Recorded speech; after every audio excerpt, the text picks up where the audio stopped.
What's going on, everybody? Crazy Dog back with another live stream for you tonight or today as I continue my overview series of college football teams. And as you can tell by the title and the thumbnail, today I'll be giving a overview of the U. Yeah, one of the most dominant teams in the early 2000s. Now, why am I doing the U? Well, tonight, ESPN is showing the 2002 national title game between my Buckeyes and the Hurricanes of the University of Miami, Florida. And of course, as you know by now, my Buckeyes won that national title. So let's get right into it, essentially, as looking at background of, their history and stuff.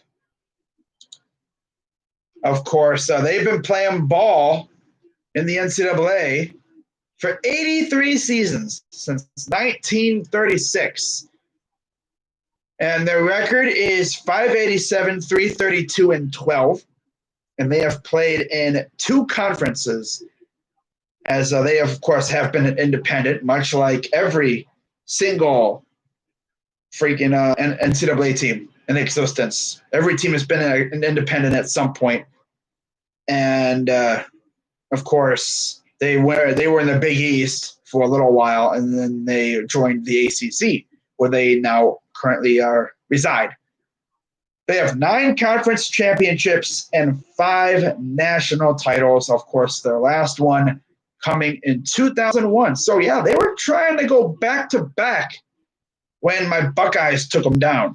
They have played in 40 bowl games. They're 19-21 in those games. They ranked in the AP poll 31 times in the preseason, 32 times in the final poll, and 490 weeks total. The stadium they currently play at is, of course, Hard Rock Stadium, capacity of 64,767, and that their campus is located in Coral Gables, Florida. Now, looking up some more background history on these guys, they actually, on their Wikipedia page, have 7 unclaimed national championships, one of which is 2002. Usually unclaimed national championships are from like polls and stuff, like not like legit. But yeah, let's see here. What else we got here? Yeah, of course, they're playing the Coastal Division. They are national finalists 7 times. Conference titles, they have 9 in the Big East, 1 division title in the ACC Coastal. They have 4 rivals: Florida State, of course, Florida, Virginia Tech, and Nebraska. And then, of course, you had that whole thing with Notre Dame where it was the Catholics versus convicts, because the U had this reputation of being a bunch of freaking jailbirds, I guess, or whatever. A lot of their players got in a lot of trouble occasionally, from what I hear. They have 2 Heisman winners, Testaverde and Gino Torretta. Testaverde did it in 86. Gino did it in 1992. 35 consensus All-Americans. Now, looking down,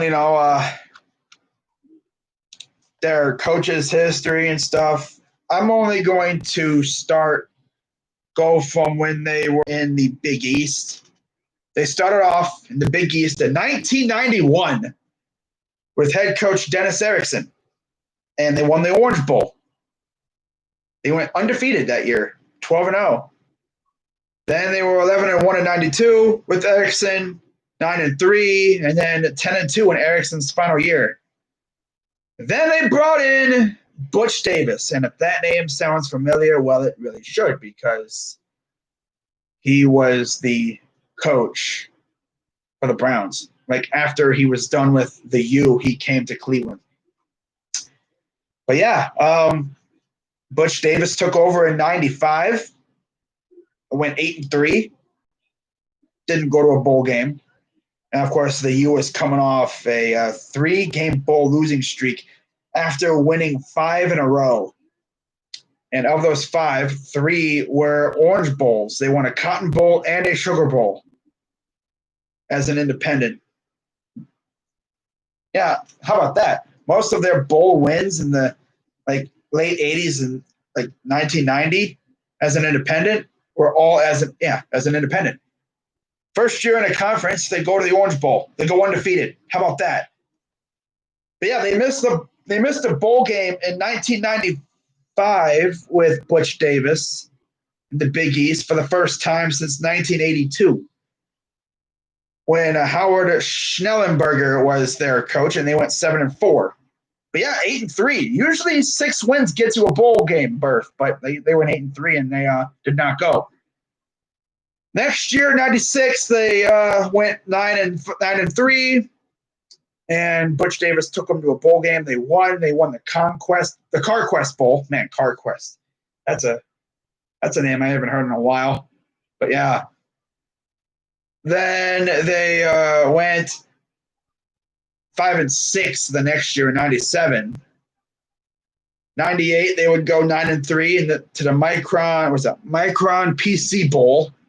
Okay. '99, they went 9-4 to the Gator Bowl. And then in Butch Davis's last year, they would go 11-1. How about that? Hang on. Be right back, guys.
All right, we're back. So let's continue on.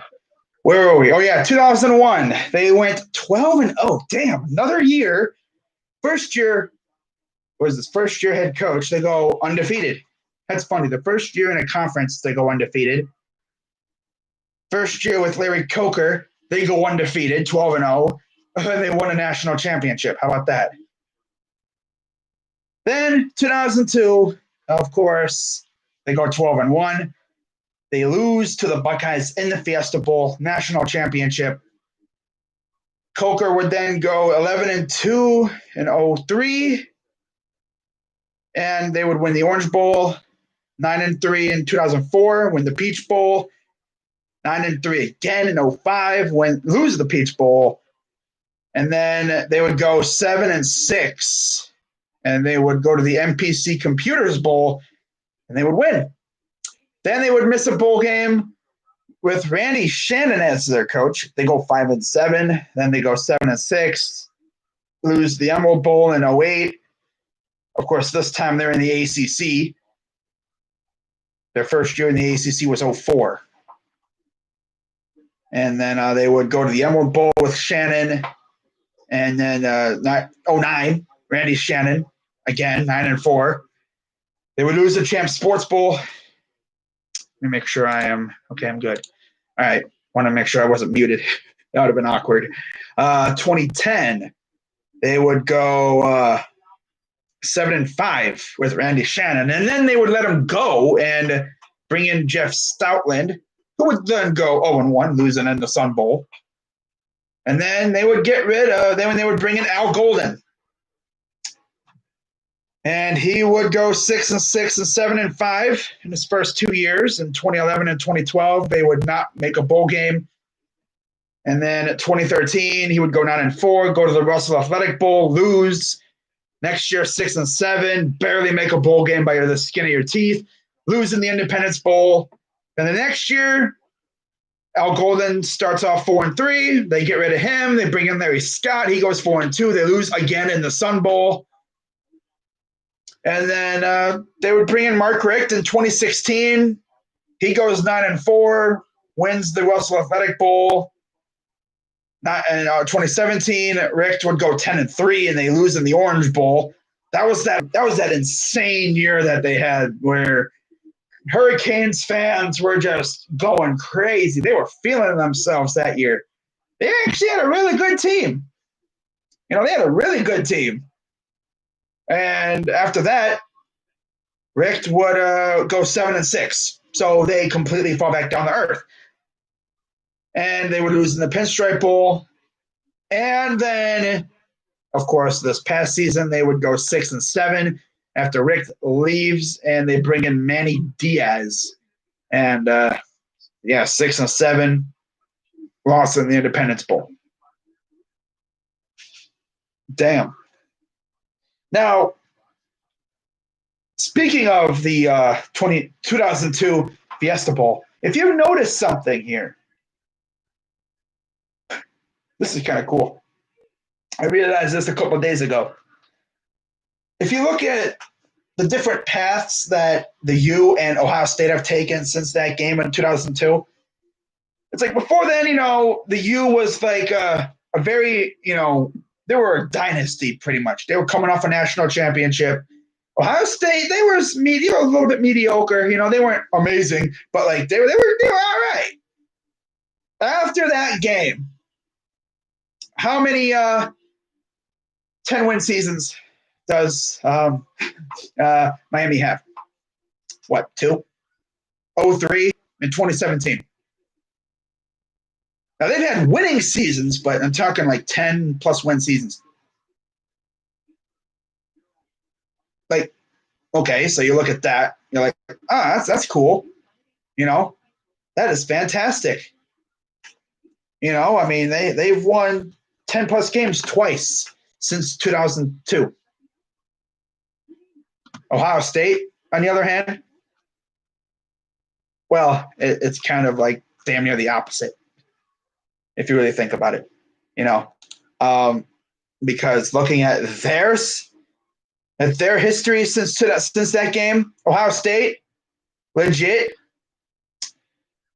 hasn't won less than 10 games. They've only won less than 10 games like one or two times since then. Of course, the most recent time was that year that we were hit with the sanctions. When the sanctions came down and Tressel had to resign and we had Luke Fickell as our coach. Freaking Bowserman, I think, was our coach. And it was our, not the coach, quarterback for like a couple games. And then Braxton took over.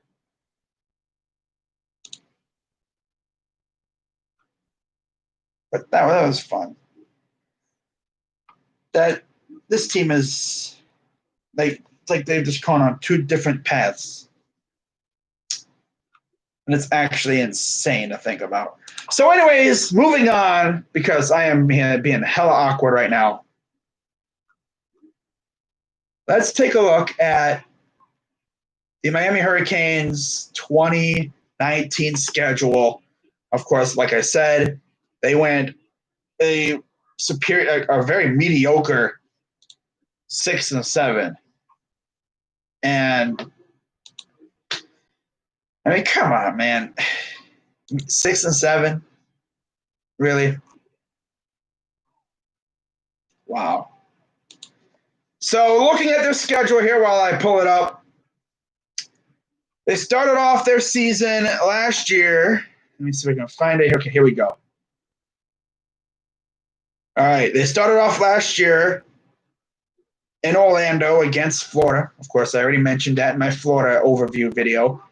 They lost to Florida. They had a bye week. Then they lost to UNC by 3 points. Okay, so you're 0-2 to start the year. Not great. You bounce back with a win over Bethune freaking Cookman. Wow. Wow, Bethune Cookman. You torched an HBCU school. Good job, guys. Really? Wow. And then you barely escape against Central freaking Michigan. Bruh. Wow. Then you have another bye week. Come out of that bye week. You lose to Virginia Tech. Good going. You barely escape Virginia. You lose to Georgia Tech in overtime. You barely escape against Pitt. You beat Florida State. You crush Louisville. Woohoo. You had another bye week. Yeah, you had 3 bye weeks. Wow. You lose to Florida International. Oh, my God. And then you lose to Duke. Then you go into the Independence Bowl, the Walk-Ons Independence Bowl, and you lose to Louisiana Tech. Wow. Dang, that's crazy. That's crazy. Eesh. Wow. Wow, wow, wow. So looking at this year, let's see how their schedule is shaping up for this year. So they start off with Temple. Okay, Temple's not a team to sleep on. All right. Then you play Wagner. Who? Then you play Alabama Birmingham. Now I remember that team literally got rid of their – wait, what happened? Oh, Panthers signed Eli Apple. How about that? Breaking news. But UAB, wow, you're playing Alabama Birmingham. What if the Hurricanes lose to UAB? Not even saying UAB is a bad team, but that's crazy. You know, a couple years ago, they didn't even have a team.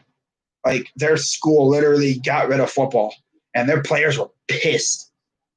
Their fans were pissed. And then they fought for their team, and they got it back. And they're actually getting a new stadium, I think. What is it, next year? I think it's next year. Not sure.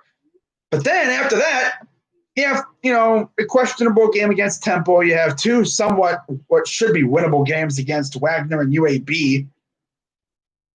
Then you play Sparty. I would love to see Sparty lose that game, but who knows, bruh? Me being a Big Ten guy, I'm trying to have my, teams in my freaking division lose, so I can laugh at them. But that should be a good game. I don't know how Sparty's going to look. New coach. Don't really know the situation, with their squad, like the quarterback situation and everything. I think they're going to be an all right team. It'll be interesting to see what they got. But, yeah, that should be a great game. Then you have Pitt at home. Then you go to Wake Forest. Then you have a bye week. Then you have North Carolina, Virginia. You have home against North Carolina, at Virginia, home against Florida State, of course. Go to Lane Stadium against Virginia Tech. Go to Georgia Tech, host Duke, and then you have, hopefully, the ACC championship game. All righty then. So, yeah, I could see maybe 7 wins, possibly. I don't know. Probably one of the best players on their team is, of course, one of the guys in the thumbnail. That is Greg Rousseau, freaking defensive end. He's going to be like a top 10 pick for sure if he can stay healthy this year, which I think he will, because he's a really, really good player. He's going to be a top 10 pick without a doubt. Yeah, I think Miami's going to be a really good, they're not going to be a really, really good team, but they're going to be a team to maybe watch out for. They could sneak up on you. You never know. Of course, my fellow Buckeye fans remember Tate Martell last year. Rumors came out that Justin Fields was transferring to Ohio State. And, Tate came out and pretty much said, I'm not afraid of competition. I'm going to battle it out with Justin and all that, and I'm going to win the job, and I'm going to beat him. Okay, so news comes out that Fields is transferring here. And, of course, Martell skedaddles and goes to the U. And I don't even think he's even playing quarterback anymore. And not to mention, the U has Derek King from Houston. I believe he'll be their quarterback. Not sure if he'll be I don't know if he's playing or if he's sitting a year. I don't know the whole situation with that, but their quarterback situation looks interesting. But other than that, not really much else to say. So let's actually see if I can determine who their out-of-conference teams are for the next several years, for the next couple years. All right, so here's all their bowl games that they have won and lost. So let's see if there's any shockers in here. So let's start with the 2000s. Okay, so they start off 2000, literally New Year's Day. You beat Georgia Tech. You beat in the BCS Sugar Bowl. You beat Florida. You beat Nebraska in a national title game. You lose to us in a national title game. You turn around and beat Florida State 16-14. You beat Florida in the Peach Bowl. Next year you lose. You get destroyed by LSU in the Peach Bowl 40-3. You barely beat Nevada 21-20 in the NPC Computers Bowl. You lose to Cal in the Emerald Bowl. Lose to Wisconsin in the Champs Sports Bowl. You lose to Notre Dame in the Sun Bowl. You lose to Louisville in the Russell Athletic Bowl. You lose to South Carolina in the Independence Bowl. You lose to Wazoo in the Sun Bowl, bruh. You finally win a freaking bowl game in 2016 when you beat West Virginia 31-14. You lose to Wisconsin in the New Year's Six Bowl, Orange Bowl. You lose to Wisconsin again, this time in the Pinstripe Bowl, 35-3 in 2018. So that's 2 straight years of you losing to the same team. That sucks. And then you get blanked by Louisiana Tech. Oh, goody. Wow. Hate to see that. All right, so let's scroll down here. And let's see the out-of-conference opponents for the next couple of years. Ooh. So, actually, I could just do this. Let's look at here. So 2021, let's see who they got listed. So 21, they got that's right, they play Alabama. Yeah. App State, Sparty, and who's this? Central Connecticut? Right? CCSU, the Blue Devils. Wow. That's a freaking FCS team, isn't it? Yeah, I think it is. Dang. That's you hate to see that. Wow. 2022. Let's see who they play. So in 2022, they play Southern Miss and Texas A&M. Ooh, they got to go to Kyle Field to play the Aggies. Ooh. Now, of course, that's only 2 of their games so far. I think they have like 1 or 2 more to be determined. 2023, out-of-conference games, Miami, Ohio, Texas A&M, and Temple. Okay. 24, Florida A&M, Ball State. Lovely. Playing another HBCU team. Lovely. 25, you play South Florida and Florida at home. Okay. I wonder and then you have Notre Dame too. Wow. So their non-con games are USF, Florida, and Notre Dame. Ooh. Then 26, you have South Carolina and Florida A&M. 27, I'm going way down. South Florida, South Carolina. 28, I think this will be the last one when we go down here. Notre Dame and USF. Let's see if there's any, just for lulz. Let's see how far. It goes down to 20. Damn, it goes all the way down to 2037. Oh, it skips a couple years. 2031, they have Notre Dame. Damn, they're going all the way down to 2031. What are these freaking like middle school kids down here? Dang. 2032, Notre Dame. I think these are all like Notre Dame. And 2034, yeah, these are all Notre Dame. Okay, I'm pretty sure. And then 2037, Notre Dame. Damn, 2037. We're talking 17 years down the road. They've already got this thing set up. That's like us with Georgia, though. You know, we're already pretty much set to be playing Georgia in like the 2030s or something like that. It's crazy. I mean, you see like news about these teams like getting series and set up. Like you're hearing like 2030 something. It's like, bro, can we get to 2020 real quick, bro? Damn. We're not even anywhere near 2021 yet, and we're already talking freaking 2030 in terms of football. It's like, yeah, good to know that, middle schoolers will be playing these guys. So, yeah, lovely. Let's see what's going on in the chat. Oh.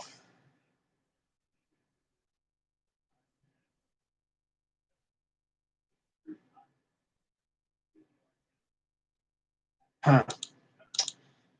But yeah, not really much is going on in the chat. Just Brown's expert, not spamming, but that's how you know no one's in the chat because, like, literally he's the only one talking. So I guess no one really cares about the U. Which, I mean, honestly, seriously, who cares about the U? So yeah, I'm gonna wrap this up. I'm going for about a half an hour. So thanks to everyone who watched this, all 2 people. Oh, but yeah, the next team I'll be doing is Oregon. I'm going to get some Pac-12 teams in there. Probably going to do like Oregon, USC, a couple other teams. Going to do some Big 12 teams. Probably going to do Oklahoma or something afterwards. Probably Texas at some point. Got to do LSU too. Can't forget about them Tigers. Go Tigers! But yeah, that's going to wrap it up. Of course, I'll be doing Clemson as well. But that's going to wrap it up for this live stream. Shout out to everybody who came in here. Had a good time. And see you guys in my next video or live stream, whatever that may be. So, that'll do it. So I'm Crazy Dog. Let's go Buckeyes. And I'm out.